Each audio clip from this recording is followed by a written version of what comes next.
What if the greatest gift you could offer the world is not your constant availability, but your cultivated value? Many people wear exhaustion like a badge, answering every ping, showing up to every request, trying to be everywhere for everyone. Yet a life spread thin cannot carry deep power. A lantern with cracked glass gives light for a moment, then flickers. The wise know that value is not in being endlessly reachable. It is in becoming profoundly reliable, formed, focused, and faithful to the assignment placed in your hand. To be valuable is to understand seasons. There is a season to sow in quiet fields and a season to reap in public squares. Those who skip the hidden season cheapen the harvest. Your private disciplines, study, prayer, reflection, craft are the furnace where your offering is refined. When you honor that furnace, you step out not as an echo of everyone's demands, but as a living answer to someone's need. Boundaries are not a lack of love, they are a form of love. When you guard the gates of your time and attention, you protect the very well from which others drink. Consider your life as a vineyard. If anyone can walk in at any time, trample the soil, and pick the fruit at will, soon there is nothing left but vines and regret. Set trellises, prune for growth, schedule gates of access. You are not being harsh, you are stewarding abundance so that more people can be nourished for longer. There are circles of access in a wise life. There is the crowd you serve with messages, products, and everyday kindness. There are companions, trusted peers who sharpen you. And then there is the inner room, mentors, covenant friends, and your maker who have permission to shape you. Confusion begins when you give honor room, access to those who have not earned responsibility or shared values. Discernment is not suspicion, it is stewardship. Ask, does this invitation align with my calling? Will this demand cultivate fruit or just consume fuel? When purpose assigns access, peace follows. Time is not just minutes on a clock, it is a sacred seed. Where you sow it determines what you will harvest in the next season. Sow into growth, not into guilt. Sow into preparation, not into performance. Sow into those who are hungry to transform, not into those who only want to be entertained. Every day you are investing. Choose fields that multiply your oil, your wisdom, skill, compassion, and spiritual strength. Solitude is not abandonment. It is alignment. Step back to hear the whisper that defines your next step. In quiet rooms, you will discern which doors are yours and which are decoys. The world may label your absence as indifference, but heaven calls it incubation. Retreats are not retreats from responsibility. They are advances into clarity. Disappear with intention so you can reappear with instruction. Being not available for everyone is not elitism, it is excellence. Imagine a physician who cancels surgery to answer every casual knock. Imagine an architect who stops the blueprint each hour to accommodate every random request. You would not trust their results because you know focus produces accuracy. Your calling deserves the same reverence. Structure your day so the most sacred work happens when distractions are least able to intrude. Let your calendar reflect your convictions. Learn to speak the holy word, no, without apology. No to the good so you can say yes to the best. No to flattery that dilutes your focus. No to urgency that is not yours to carry. Your no is not rejection of people. It is protection of purpose. And as your purpose matures, your presence becomes heavier, more impactful. When you do say yes, people will feel the difference. A depth that came from saying no to everything that tried to make you shallow. Serve with open hands, not open veins. Give generously from overflow, not from depletion. If you continually pour from an empty vessel, you will resent the very people you were called to bless. Replenishment is not optional. It is obedience to the design of a fruitful life. Rest weekly, reflect daily, recalibrate often. These are not luxuries, they are liturgies that keep your value high and your spirit whole. Guard your words. Valuable people do not spend language cheaply. Speak when you carry substance, not when you crave attention. Let your counsel be tested in the quiet before it is broadcast in the public. A measured sentence from a rooted soul will heal more than an hour of hurried advice. Your voice grows in authority when it is birthed in stillness and carried with humility. Value grows in focus, and that is a truth that too many overlook. When you try to be everything for everyone, you become diluted. Every yes you give without discernment takes a portion of your strength, your time, and your clarity, just as oil loses its fragrance when overused and water becomes muddy when too many hands stir it. So your life loses its power when you scatter it across demands that do not align with your higher purpose. Being valuable means you choose carefully where you invest your energy. It means you understand that your presence is not casual, it carries weight, and that weight must not be wasted on every request, every invitation, or every distraction that crosses your path. Consider how precious metals are refined. Gold becomes valuable not because it is everywhere, because it is rare, purified, and preserved. In the same way, your inner life, your gifts, and your purpose increase in value when you do not pour them out carelessly.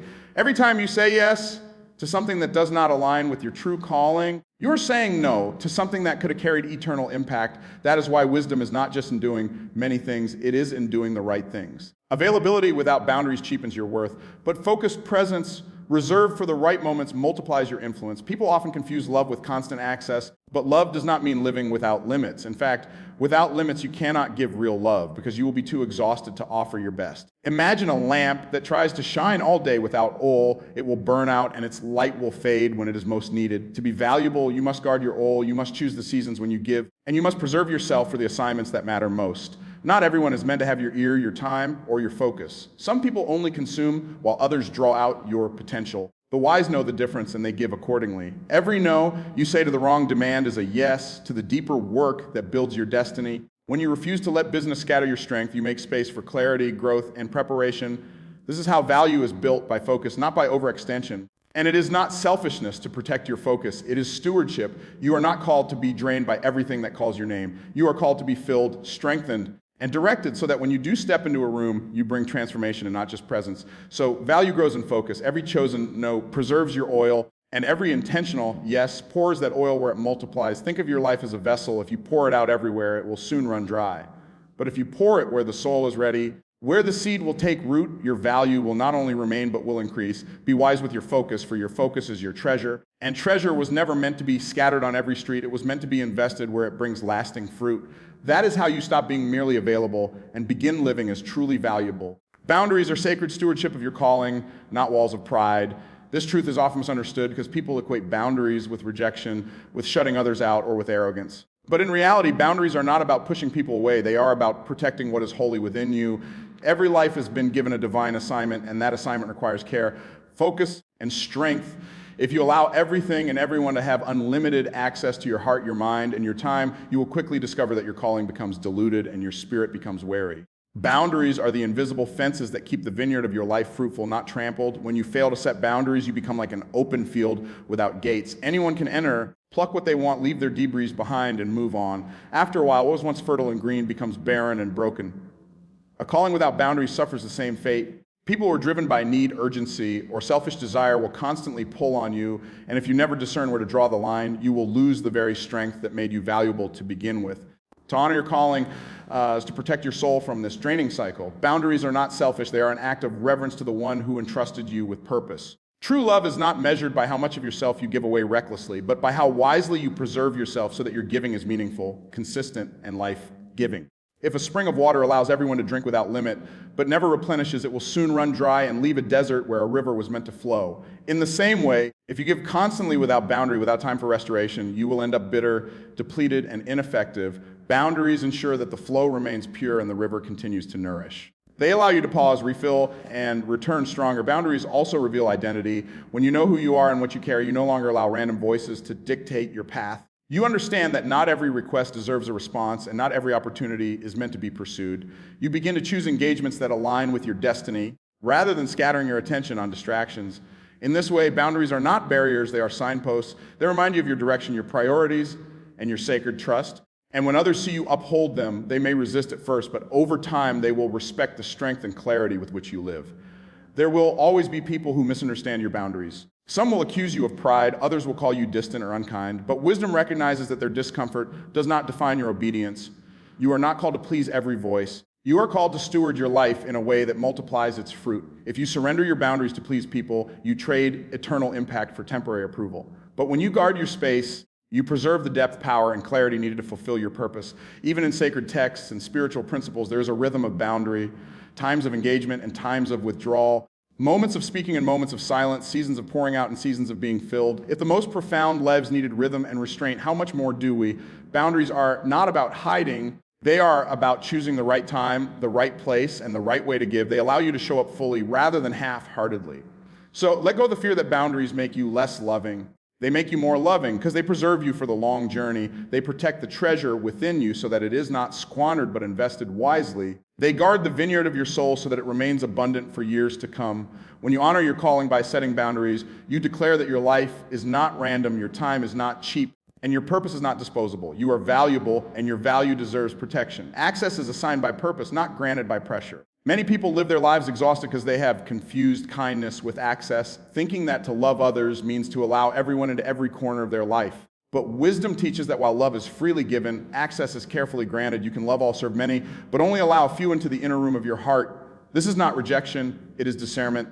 Not everyone is meant to walk with you closely because not everyone carries the capacity to protect, nurture, or understand the treasure within you. When you allow pressure from people to dictate who gets your time and presence, you surrender your destiny to the loudest voice rather than the most purposeful one. Pressure says, "You owe me," but purpose whispers, "You are called here." Pressure demands immediate response, but purpose waits patiently for alignment. If you build your life on pressure, You will live in constant reaction, running from one expectation to another, never grounded, never centered. But if you let purpose decide who gets your energy and focus, your life begins to flow with order and strength. Every conversation carries weight, every connection builds destiny, and every relationship nurtures growth. Think of circles. The outer circle is the crowd, people you will greet, help, or even inspire from a distance. The next circle is companions, trusted peers who share vision, values, and mutual encouragement. But the innermost circle is sacred. It belongs to those who can carry your vulnerabilities, who will not exploit your weakness, but pray for your strength, who will sharpen you rather than drain you. Access to these inner places cannot be given through pressure. It is reserved for those whose presence aligns with the purpose of your journey. When you confuse these circles, giving the sacred to the casual, you invite disappointment, betrayal, and distraction. Purpose-driven access also protects your peace. Not everyone deserves to know your every thought or see your every struggle. Some will misunderstand it, others will misuse it. That is why discernment is essential. Before you grant access, ask, does this person push me closer to my destiny or pull me further from it? Do they honor what I carry? Or do they treat it as ordinary? Do they add to my strength, or do they constantly withdraw from it without replenishment? These questions are not about arrogance, they are about stewardship. The treasures of your heart were never meant to be cast before those who trample them. There is a rhythm in life. You cannot feed everyone with your deepest portion. Sometimes your gift is for the multitude. Sometimes it is for the 12, sometimes it is for the 3, and sometimes it is just for you and your Creator. If you do not know the difference, you will find yourself empty after giving too much to those who were never meant to carry it. But when you honor the order of access, you will find strength even as you give, because you are pouring into the right vessels at the right time. Pressure can be relentless. It comes through guilt, flattery, or urgency. Some will try to pull you with words that sound like loyalty but are rooted in selfish need. Others will use manipulation, making you feel that saying no is cruelty. But if you bow to that pressure, you allow others to write the story of your life. Purpose must be your compass, not pressure. And when you live by purpose, you discover that saying no to pressure is actually saying yes to destiny. So access is not a door that swings open to anyone who knocks the loudest. It is a gate that responds only to alignment. Love all, bless all, serve all, but let only a few walk in the deep places with you. This is how you preserve your calling, your strength, and your peace. By letting purpose assign access, you ensure that your life is not consumed by the noise of the crowd, but directed by the clarity of divine intention. That is where true value is found, not in being available to everyone, but in being purposeful with who is allowed close. Time is a holy seed sought where fruit multiplies, not where it is merely consumed. Every moment we are given is not ordinary, it is sacred. A gift that carries the potential to produce something far greater than itself. Yet, how often do people treat time as though it were endless, scattering it carelessly on distractions, idle pursuits, and empty conversations that bear no fruit? To be valuable is to recognize that your time is not just passing minutes on a clock. It is a seed placed in your hand each day and trusted to you to plant with wisdom. Where you sow it determines the harvest you will one day reap. If you spend your time only reacting to demands, you are sowing seeds into barren soil. Pressure, urgency, and endless availability consume your hours, but they give nothing back. Like throwing good seed on rocks, it disappears without return. But when you sow time intentionally into growth, into preparation, into meaningful relationships, into quiet reflection, you invest in soil that multiplies. Over weeks, months, and years, that careful sowing becomes a garden of wisdom, strength, and impact. What you reap tomorrow is always tied to how you sowed your hours today. The sacred nature of time means you must handle it with reverence. Think of a farmer. He does not waste seed by scattering it on unprepared ground. He studies the season, discerns the soil, and plants deliberately. Your hours are no different. They must be given to pursuits that align with your purpose, not merely to the loudest demand or the most convenient request. Every conversation, every task, every commitment is a seed. Ask yourself, will this bear fruit or will it wither away? Too often we give our best hours to things that drain us and leave us empty, and then we wonder why our harvest is thin. Multiplication comes when time is sound into what is eternal rather than what is temporary. Reading that sharpens your wisdom, prayer that strengthens your spirit, serving that builds others, creativity that refines your gift. These investments grow beyond you and touch generations. On the other hand, gossip, idle scrawling, and constant business consume time without ever multiplying it. The difference between a fruitful life and an exhausted one is not found in the amount of time we have, for everyone has the same 24 hours. It is found in how those hours are planted. Sowing time wisely also requires pruning. Just as a gardener cuts away weeds and unfruitful branches, you must learn to say no to invitations that distract from your true calling. Not every open door is meant for you, and not every opportunity is fertile soil. To pour time into unaligned pursuits is to bury your seed where no harvest can grow.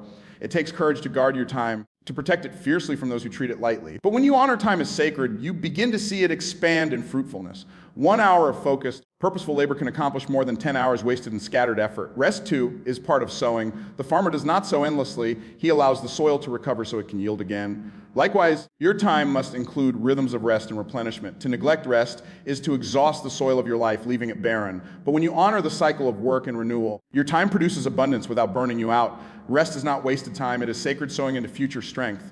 So treat your time as the treasure it truly is. Do not let it be stolen by trivialities or consumed by constant availability. Plan it where we'll grow into people who are hungry for change, into practices that sharpen your soul, into callings that align with your purpose. When you see your time as a holy seed, you will stop scattering it randomly and start sowing it intentionally. And as seasons pass, you will stand in fields overflowing with fruit, not because you had more hours than others, but because you sowed those hours where they could multiply. Solitude refines substance, withdraw to become weighty, then return to serve. In a world that glorifies constant noise, endless connection, and perpetual availability, solitude is often misunderstood. Many see it as loneliness, withdrawal, or weakness. But in truth, solitude is not about escaping people. It is about entering the presence of clarity. It is in stillness that the soul is shaped, the mind is sharpened, and the spirit is aligned with its true calling. Without moments of solitude, a person becomes shallow, echoing the voices around them without ever discovering their own. But when solitude is embraced with purpose, it becomes the furnace where substance is forged. Consider how the most precious metals are formed. They do not gain their strength in the marketplace or the crowd. They are refined in the fire, in places unseen. Likewise, your true value is not built in the applause of others, but in the quiet places where no one is watching. When you choose solitude, you create space to hear the whispers that are drowned out by daily noise. You step away from the demands of others to reconnect with the assignment that only you can fulfill. It is there, in the secret place of reflection and stillness, that wisdom settles deeply into your soul, turning ordinary thoughts into life-giving words and fleeting ideas into lasting vision. Without solitude, service becomes performance. You can give to others, but it will lack depth because it is not rooted in overflow. It is like pouring water from a cracked vessel.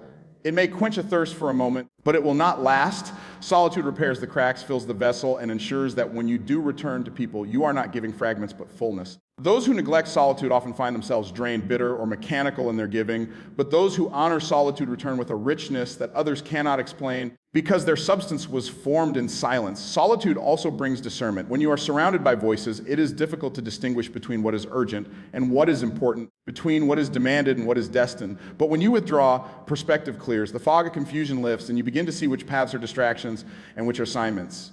In solitude, you are reminded that not every open door must be entered and not every loud voice must be obeyed. Silence teaches you which opportunities align with your purpose and which ones will only deplete your strength. Yet solitude is not an end in itself. It is not about hiding forever or building walls of isolation. It is a rhythm of returning to the source so that you may go back into the world with something real to give. The strength of solitude is revealed when you remerge, not weaker from withdrawal, but stronger from refinement. You step back into conversations with words that heal, into tasks with renewed energy, into relationships with deeper love. The weight you carry is noticeable because solitude has made you more than available. It has made you valuable. Even creation itself teaches us this pattern. There is morning and evening, work and rest, noise and stillness. A tree grows silently underground before it rises above the soil.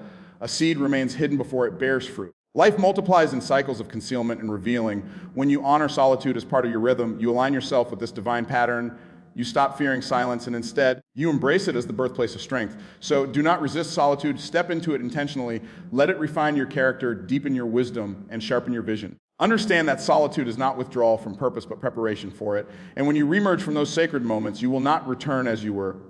You will return heavier with substance, clearer in vision and stronger in spirit. That is the gift of solitude. It transforms you from being just present to being profoundly impactful. Serve generously, but pace your presence. Consistency beats constant availability. Many believe that the best way to demonstrate love, compassion, or commitment is to be endlessly available, always present at every call, every request, every moment of need. But constant presence without wisdom eventually diminishes impact. To truly serve in a way that transforms lives, your giving must be intentional, paced, and sustainable. Service was never meant to be a frantic pouring until nothing remains. It was designed to be an overflow from a life that is continually replenished. Generosity flows best not from exhaustion, but from strength that has been cultivated, guarded, and renewed. Serving generously means showing up with your heart open, your hands ready, and your spirit willing to give what you can. It means pouring kindness, wisdom, love, or resources into others without holding back in fear or stinginess. Yet generosity without rhythm becomes depletion. When you offer yourself constantly, without rest, reflection, or boundary, your service loses quality. You begin to give out of obligation rather than inspiration, from emptiness rather than fullness.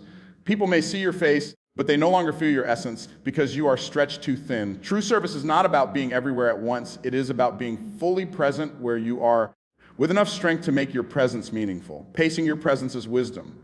Think of rain when it falls gently and consistently, it nourishes the earth, soaking deep into the roots. But when it floods all at once, it drowns the soil, washes away seeds, and leaves destruction behind. Your presence in the lives of others works the same way. A steady rhythm of encouragement, support, and guidance will leave deeper, lasting impact than a flood of overcommitment that you cannot sustain. People do not need you at every second, they need you at the right moments. Carrying depth rather than just frequency. Consistency matters more than constancy. A parent who offers steady love and wisdom shapes a child more profoundly than one who is always physically around but emotionally absent. A leader who offers clear, purposeful guidance and rhythm is more effective than one who is perpetually busy yet shallow in their attention. In the same way, your value increases when people know that when you show up, you are truly there, focused, prepared, and filled. It is not the quantity of appearances that changes lives, but the quality of the presence you bring. Pacing your presence also protects your ability to endure the journey. Life's calling is not a sprint, it is a marathon. If you try to run it by exhausting yourself in the first stretch, you will not make it to the finish line. Service must be sustained by wisdom, not just zeal. Even the most generous heart must learn to rest, to recover, to refuel, so that generosity remains authentic. Without this rhythm, bitterness can creep in, because what once was a joy becomes a burden. But when you pace your giving, you find that joy remains alive, and your service continues to be a blessing both to others and to yourself. Generosity and wisdom are not enemies, they are partners. The goal is not to withdraw your gift, but to steward it so it remains effective. When you pace your presence, you teach others the value of patience, the rhythm of waiting, and the beauty of intentional connection. You remind them that your presence is not common, not something to be taken lightly, but a meaningful gift. And in that understanding, your service carries weight. So serve generously, but with wisdom. Do not confuse constant availability with true love. Let your presence be steady, not scattered. Give in rhythm, not in panic. Preserve your strength so your giving remains rich. When you learn this balance, your life becomes a stream that never runs dry, flowing steadily, nourishing deeply, and leaving a lasting impact wherever it goes. The message is clear: your life was never meant to be common, nor your presence treated as ordinary. To be valuable, not merely available for everyone, is to live with purpose, to guard your time, to honor your calling, and to let your presence carry weight. Value grows in focus when you choose wisely what to say yes to and courageously what to refuse. Boundaries become your sacred stewardship, not walls of pride, but fences of protection, preserving the vineyard of your life. Access is no longer dictated by pressure, but assigned by purpose, so that the right people are drawn close while your peace and destiny remain intact. You learn that your time is not just hours slipping away, but a holy seed, meant to be sown in places where fruit multiplies for generations. Solitude becomes the furnace of your strength, shaping you in silence so you can step out with substance. And finally, generosity is guided by rhythm so that your presence is steady, meaningful, and sustainable, never burned out, but always overflowing with life. This way of living does not make you distant, it makes you directed. It does not make you selfish, it makes you fruitful. When you stop scattering yourself on every demand and start living with discernment, you transform from being constantly reachable to being profoundly impactful. The world does not need more of you in fragments. It needs the fullness of who you are, offered at the right time, in the right way, to the right people. So choose today to protect your treasure, to honor your focus, to embrace solitude, and to pace your presence. Do not fear the word no, for it is the gateway to your higher yes. Be valuable, not available for everyone. And when you do show up, let it be with such power, clarity, and grace that lives are shifted, atmospheres change, and your very presence becomes a reflection of divine purpose fulfilled.